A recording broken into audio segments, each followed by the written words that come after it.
Y bueno, justamente Sandra nos decía que ya está lista nuestra siguiente sesión. Así es, le pido a Sandra que nos acompañe nuevamente como moderadora de esta.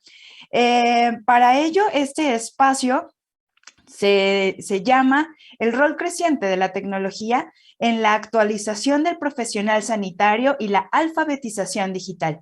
Nos acompaña en esta sesión el doctor Jorge Aspiri, director de Desarrollo e Expansión en Tech Salud del Tecnológico de Monterrey, México.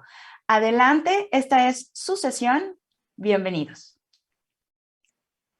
Doctor, buenas tardes.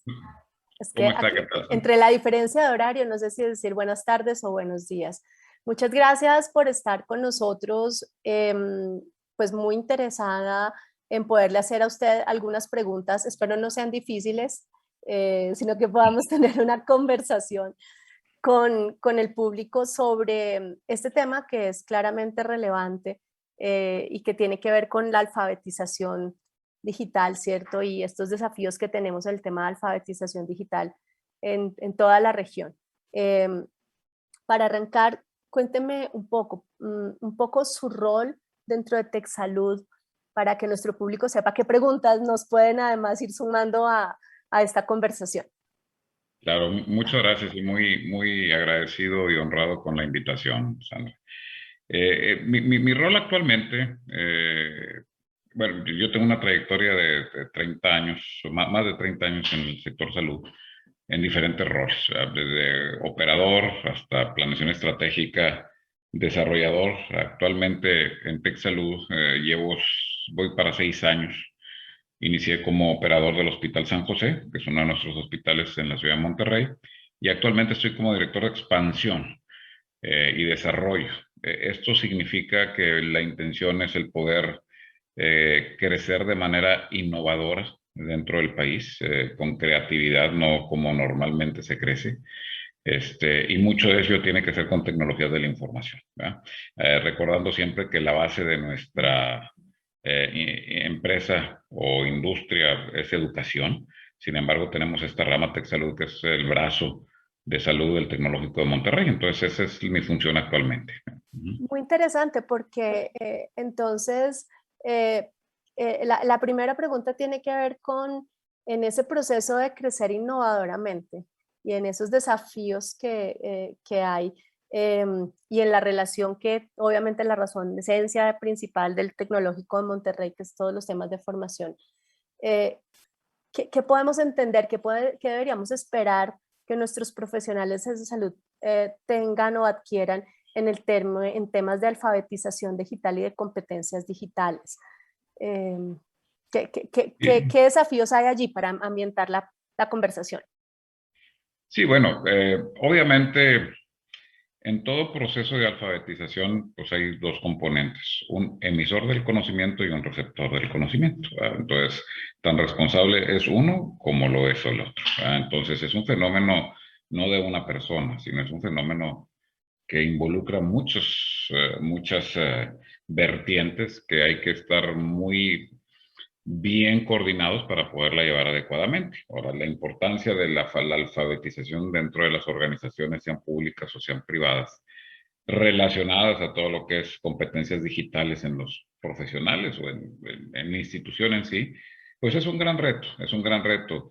Debemos de ser claros que la pandemia nos trajo a adelantar lo que teníamos planeado para 5 y 10 años adelante, hacerlo ya.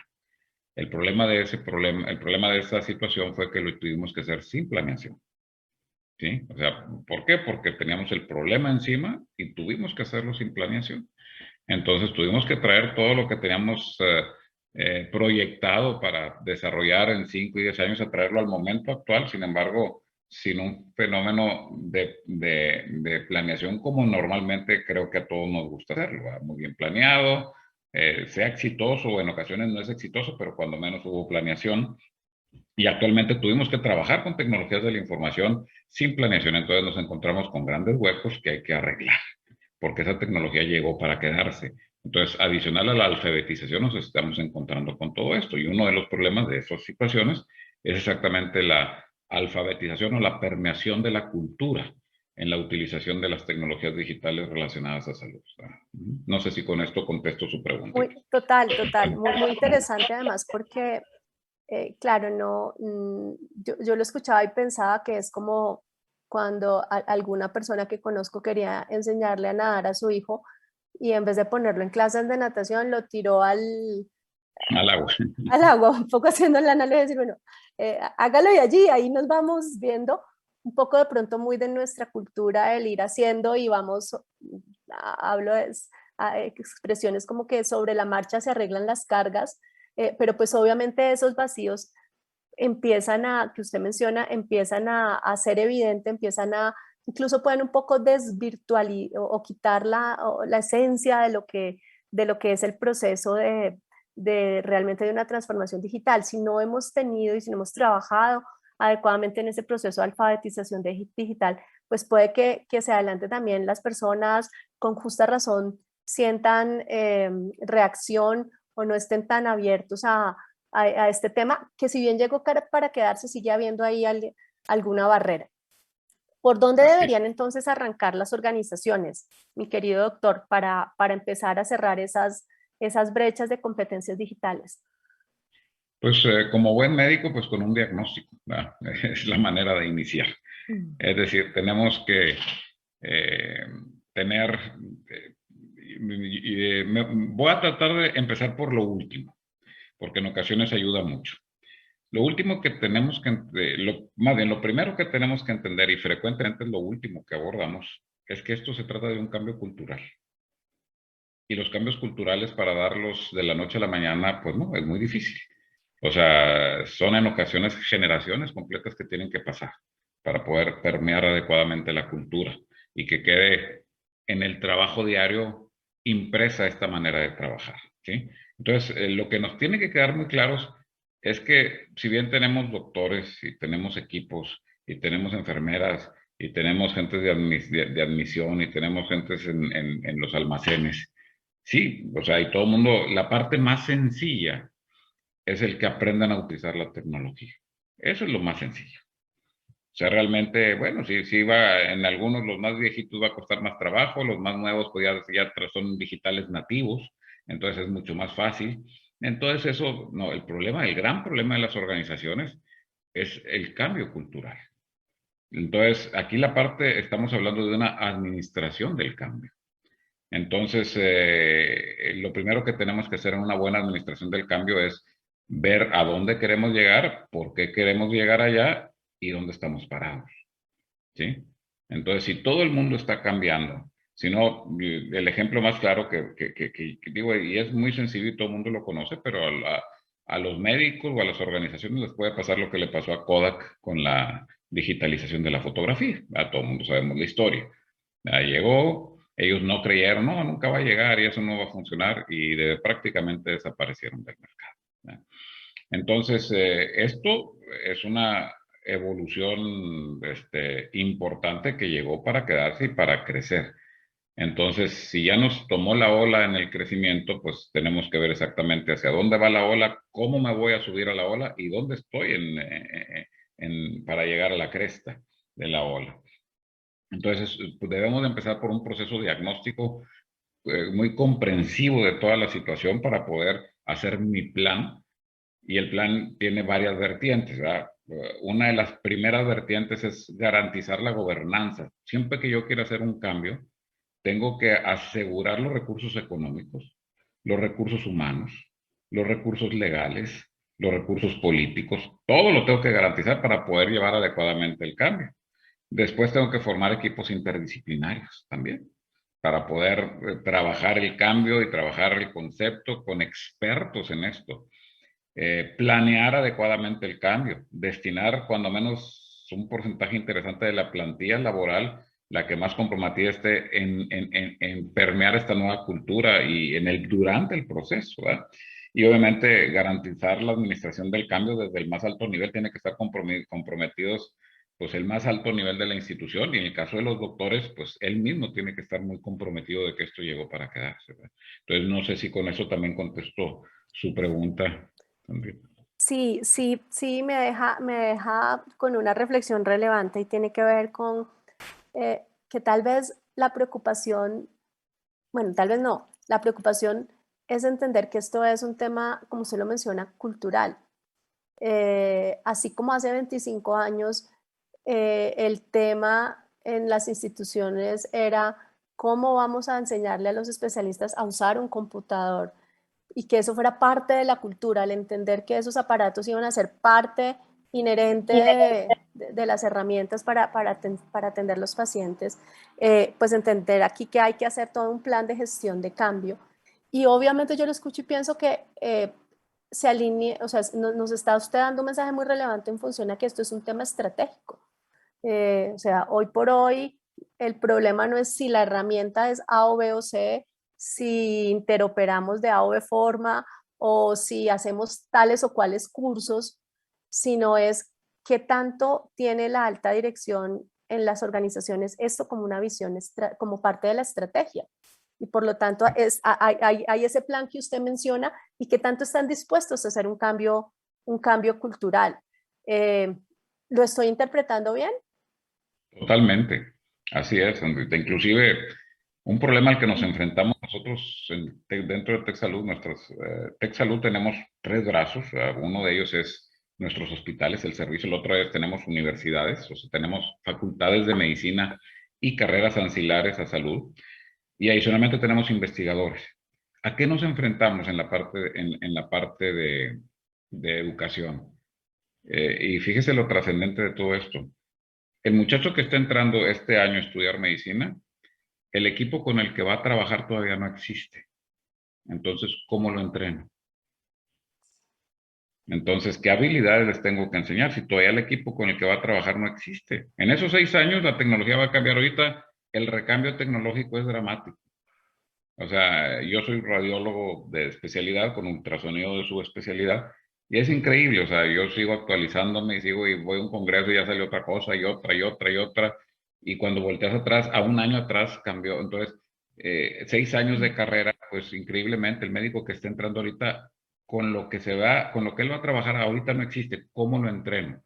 Entonces, desde el punto de vista de educación y universidades, para educar a los profesionales, lo que tenemos que darle son otras habilidades. O sea, la parte técnica, esa va a estar solventada tranquilamente. La parte técnica no es el problema, es la tolerancia al cambio, es tolerancia a la incertidumbre, es el poder aprender de por vida, enseñarlos a aprender de por vida. O sea, son una serie de habilidades cognitivas muy diferentes a las técnicas y es donde está agarrando un mayor peso realmente, y son las habilidades que debemos de tener. O sea, ya realmente la habilidad técnica para poder pues, entrar a un salón de realidad virtual o trabajar con cirugías a distancia, ya eso es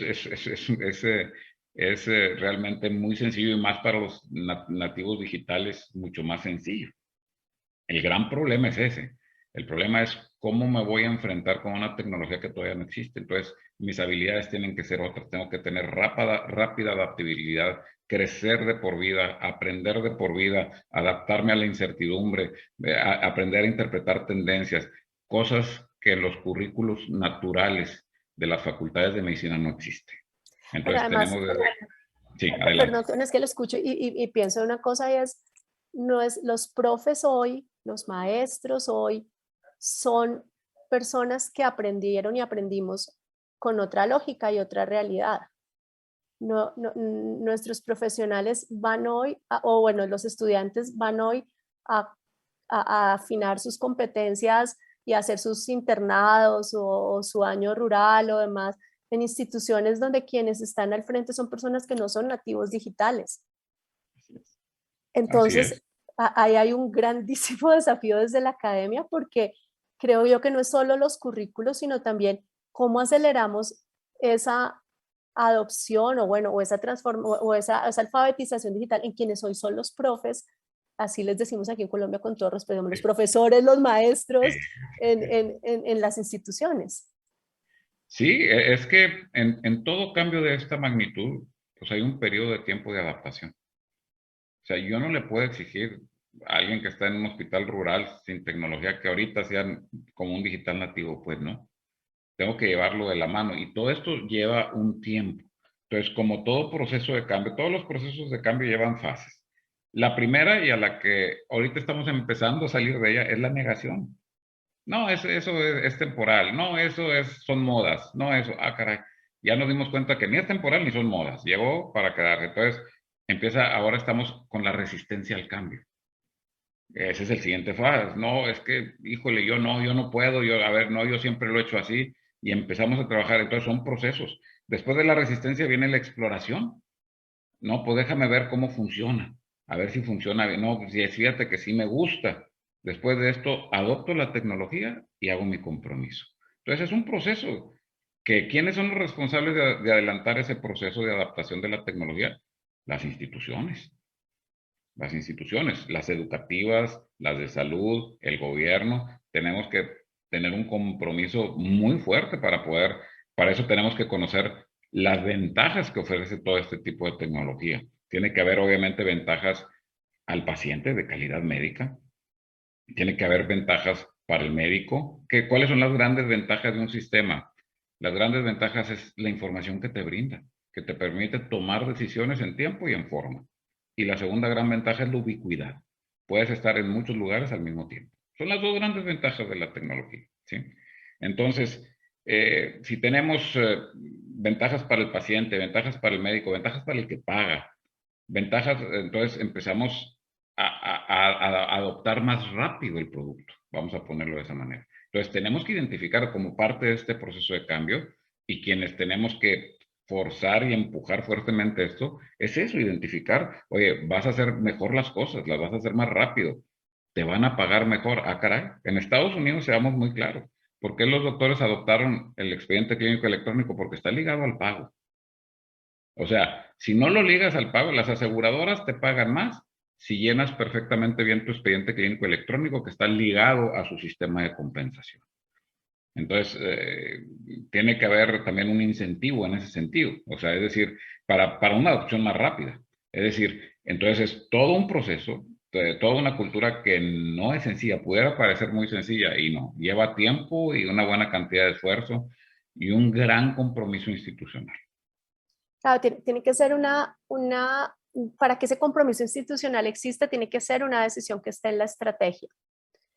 Totalmente. Y creo que ahí hay un mensaje adicional, si usted me permite, doctora, es una institución de salud en este momento uno se imaginaría que este tema digital es parte de su estrategia, pero es cierto pero es cierto que hay muchas que no. Y es cierto que hay instituciones y médicos y profesionales y en estos espacios aún pensando que esto pues fue durante el COVID, pero pues que no va a pasar, no dicho que eso vamos a volver a hacer como antes. La pregunta sería, ¿cómo aceleramos? ¿Qué podemos hacer? Las personas que nos están escuchando, que tenemos audiencia de México, Perú, de diferentes lugares de América Latina, aquí tenemos directores de hospitales, personal de las áreas asistenciales, gestores, personal administrativo. ¿Qué podemos hacer para ayudar a pasar más rápido de esa etapa de resistencia? Usted corrígeme, primero era negación, sí, resistencia. Negación, resistencia, exploración. La exploración. ¿Qué hacemos para ir más rápido hacia la exploración?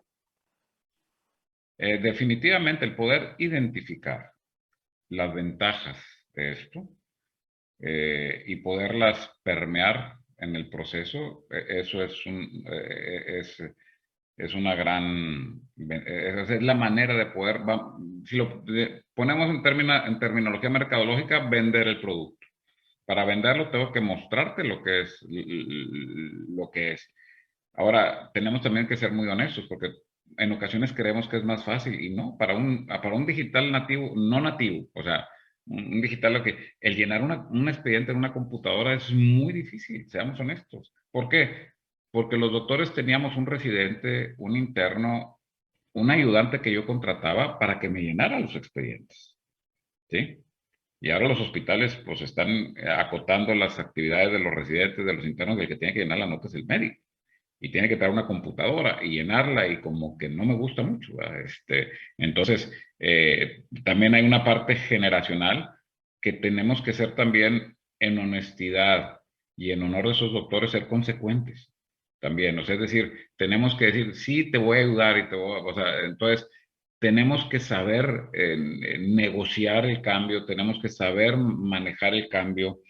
A mí me tocó introducir en México el primer hospital, yo soy, como le dije, radiólogo, el primer hospital, el departamento de radiología, el primero digital en toda América Latina. Entonces yo llegaba y les entregaba un CD a los doctores y me decían, ¿y esto qué? ¿Cómo lo voy a ver? Estamos hablando de 1994 más o menos. ¿Y cómo lo voy a ver las placas? Y pues desde siéntate y enséñale. O sea, pero tengo que ir yo como el jefe del departamento de radiología. Entonces tiene que haber el compromiso institucional de ayudar al doctor, de alfabetizarlo, de enseñarlo. Y para enseñarlo tengo que enseñarle lo que le va a ayudar. Y ahorita pues ya ni siquiera necesitas el CD, te metes a mi RIS, a mis packs, bajas la información, la tienes en tu celular, si estás en Roma y la puedes ver. O sea, fíjate que sí, fíjate que ahora sí puedo dar indicaciones. Trae muchas ventajas. Sí, pues, ¿cuál es el sacrificio? Pues que te tengo que enseñar, pero que vea ese compromiso, yo te voy a ayudar a enseñar. Entonces, esa parte, esa colaboración, esa parte de intención es la que ayuda mucho a poder pasar de la fase digamos, de resistencia a la fase de exploración y luego a la de adopción de la tecnología. Muy interesante. Usted mencionaba además algo que me parece supremamente relevante y es todas estas innovaciones y todo este tema digital tiene sentido en la medida en que somos capaces de darle al profesional de salud más y mejor información para que tome las decisiones, para que obtenga los resultados con los pacientes. Esto es algo que todo el tiempo menciono y es una app, una solución, una plataforma, lo que se esté creando desde cualquier emprendimiento. La pregunta es, no, es que es para que las usen los médicos. Les digo, ¿eso les va a dar más y mejor información para los pacientes? Si es así, seguramente va a poder, mejor dicho, va a poder ser adoptada más fácilmente. Pero también encontramos necesidades de mejor comprensión de los datos, de poder, o sea, hay otro tipo de competencias, además de estas blandas, digamos, de actitud de que usted mencionaba, me parece súper relevante plantear el hecho de que nos tenemos que volver personas en continuo aprendizaje. Total, todos los días, lo que usted decía, claro. O sea, usted rotó hoy por este hospital y en 2 años la tecnología va a ser diferente y esa rotación va a ser diferente. Pero la pregunta que le haría es, ¿cuáles son esas otras competencias, además de esa capacidad de aprendizaje constante, que usted lo mencionó, anticiparse y entender las tendencias? Desde el punto de vista de datos, de análisis, de comprender los datos, porque yo veo en el tema de datos unas posibilidades muy grandes en relación a mejorar los resultados de salud con los pacientes, con las poblaciones. ¿Usted qué me podría mencionar sobre ese tipo de competencias digitales? Sí, claro. La información para que sirva tiene que tener 2 características. Tiene que ser veraz, esto es cierta, y oportuna en tiempo. Tiene que ser cierta. Si no, la información no sirve de nada. Si me la das en tiempo, pero no es correcta, yo tomo malas decisiones.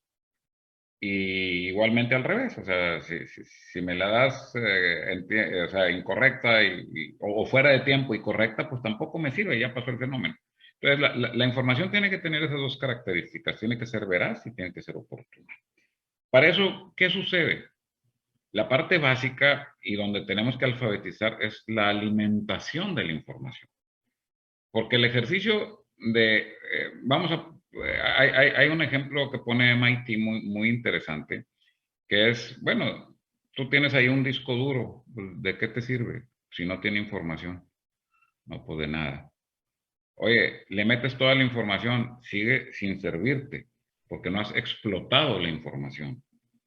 Lo que sirve es tener un computador que te analice, y ahorita con Big Data, o sea, el fenómeno de Big Data pues se vuelve un fenómeno porque la cantidad de información que a través de Internet y otros medios se alimenta a los sistemas es bestial. Por eso decimos que no hemos visto ni la punta de la evolución. viene la inteligencia artificial, viene la explotación del Big Data, viene el Singularity Moment, donde las computadoras van a ser más inteligentes que el humano. O sea, todo eso se está adelantando y adelantando y adelantando.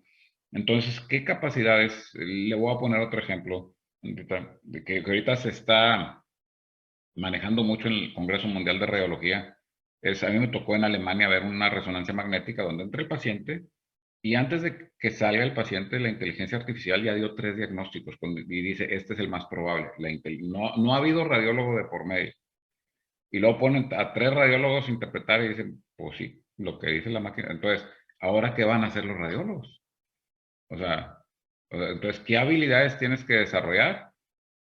Bueno, pues al final de cuentas, nosotros no nos gusta hablar que la inteligencia artificial va a suplir al humano. Que siempre la inteligencia artificial tiene que estar a servicio del humano. ¿Sí? Entonces, el poder empezar todos estos conceptos a entenderlos.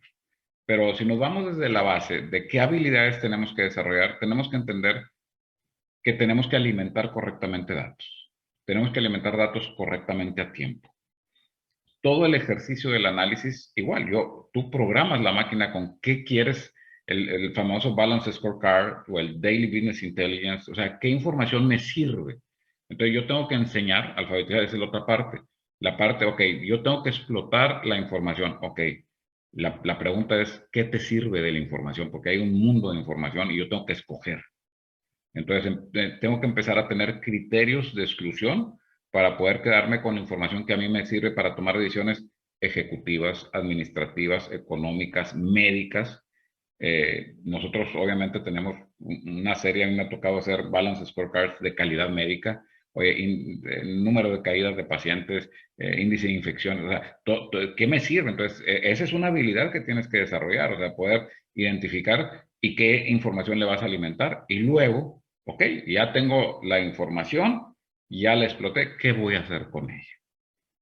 Entonces, para eso tengo que tener parámetros. Entonces, oye, ¿sabes qué? Tengo que tener tanto número de infecciones, cuáles son los indicadores nacionales. Entonces, mis preocupaciones empiezan a ser otras. Y también empiezan a salir nuevos profesionales de salud. O sea, el profesional de salud que sepa interpretar la información y ponerla en los correctos parámetros y ponerla en el entorno mundial para llevar esos hospitales a calidades mucho más altas. Pues me dice quién es, y siempre es, no, pues dale el trabajo al jefe del servicio. No, el jefe del servicio está atoradísimo con su trabajo operativo, y si yo le cargo todo eso, entonces empiezan a salir nuevas funciones. ¿Eso hace más caro el sistema? Sí. Es otra cosa que tenemos que ser muy, muy claros. Sí, sí lo hace más caro. Entonces ahí tenemos que ser lo suficientemente inteligentes para que todo este manejo de la información, además me ahorre para poder suplir a este staff. Entonces tenemos que ser creativos.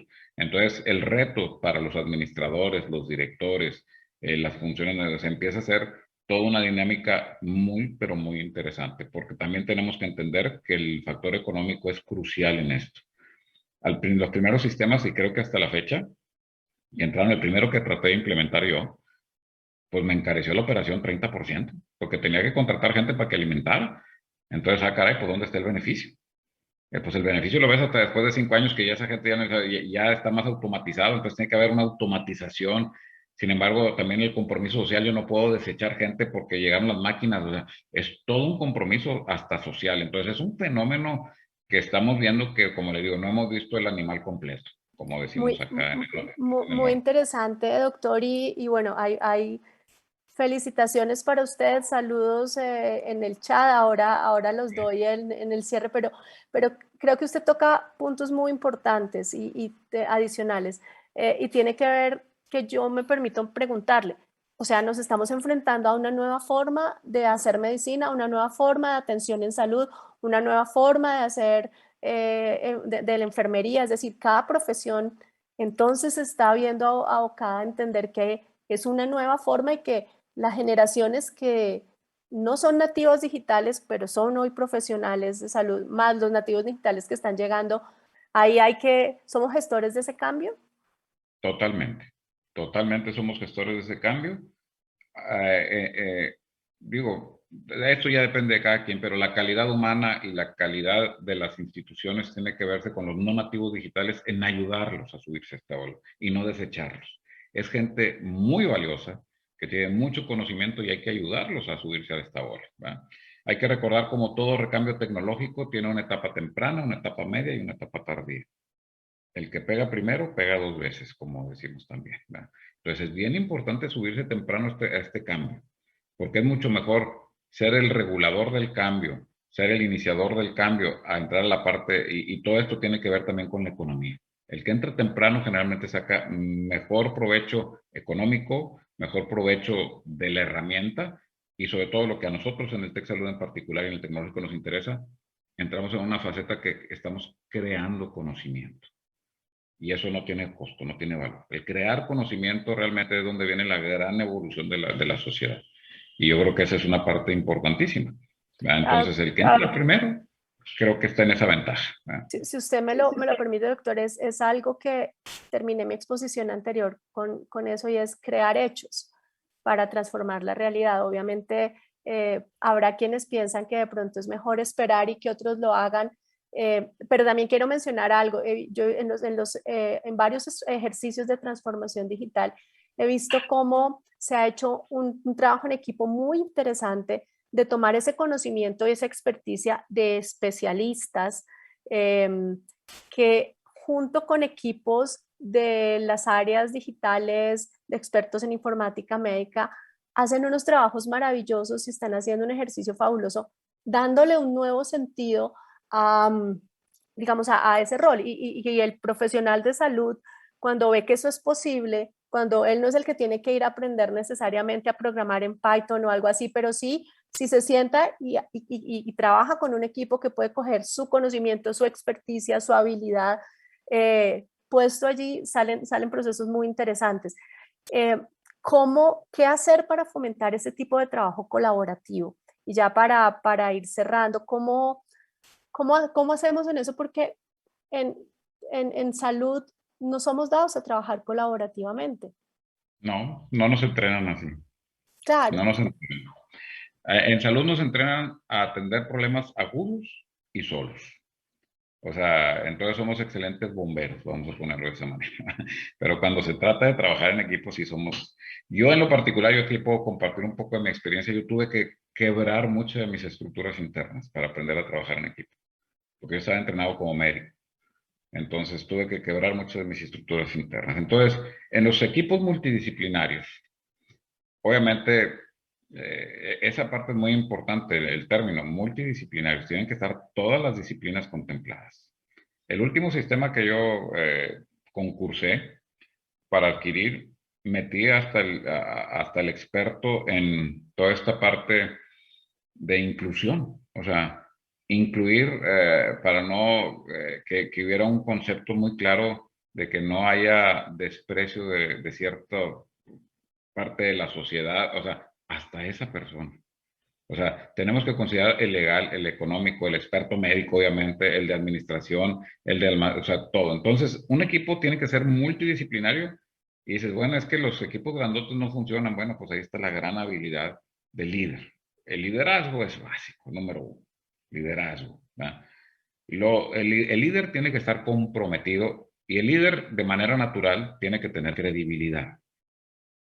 Es decir, si yo pongo a alguien que no tiene credibilidad a liderar esto, no va a funcionar. Tiene que ser alguien con ascendencia y credibilidad, el líder. De ahí tiene que formar su equipo, un equipo multidisciplinario, considerando todas las disciplinas hasta las que parecerían muy, muy intrascendentes. Y ese equipo tiene que tener ciertas características. Tiene que tener gran experiencia y deben de conocer la tecnología y los sistemas de información, ¿verdad? Y además, los procesos de servicio y el modelo de negocio. ¿Por qué? Porque lo que vas a hacer es eso, lo vas a transformar. Entonces, si tú tienes arriba son los expertos y son los que te dicen, nosotros siempre hemos hecho así las cosas, pues bueno, ¿cómo las podemos llegar a hacer así?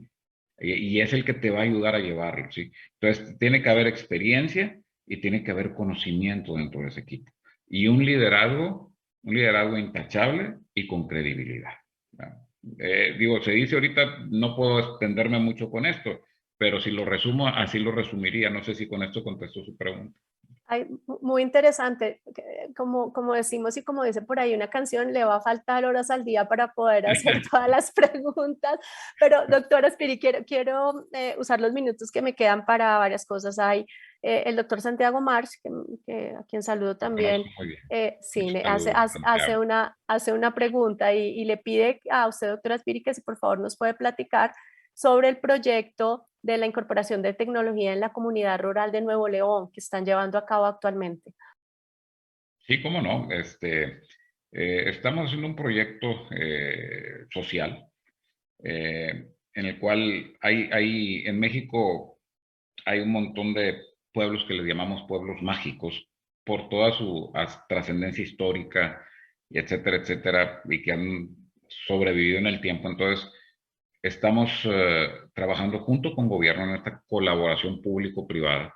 Entonces, con empresarios, nosotros en la parte de conocimiento y adicionalmente con gobierno, para poder tener clínicas con doble función. Una, la atención del sistema privado de salud para los turistas o para los residentes ocasionales. Hay ciudades de este tipo que tienen gente que va a pasar el fin de semana ahí, pero no hay infraestructura de salud, entonces es para atenderlos a ellos también y adicionalmente a toda la población local, en medicina primaria, secundaria y terciaria. Entonces estamos trabajando con el gobierno, ellos ponen la infraestructura, los empresarios ponen dinero, nosotros ponemos conocimiento y la logística, y tenemos, trabajando con la Cruz Roja inclusive, entonces tenemos centros de atención primaria y tenemos ambulancias de alta tecnología dentro del modelo. Esas ambulancias tienen capacidad diagnóstica y vía satelital se comunican con los hospitales para poder tener un diagnóstico primario y los médicos los atienden y de ahí ven si es necesario trasladarlo. Y si es un caso grave, tenemos sistemas de extracción por vía aérea para llevarlos a los hospitales de tercer nivel, a las diferentes ciudades cercanas y a las comunidades más alejadas. Por ejemplo, tenemos drones. Y esto lo hacemos, esto es un proyecto, o sea, lo estamos ya por aterrizar. En esos lugares tenemos enfermeras o médicos recién egresados con grandes capacidades y tecnología. Por ejemplo, una de las causas principales de muerte son las picaduras de víbora.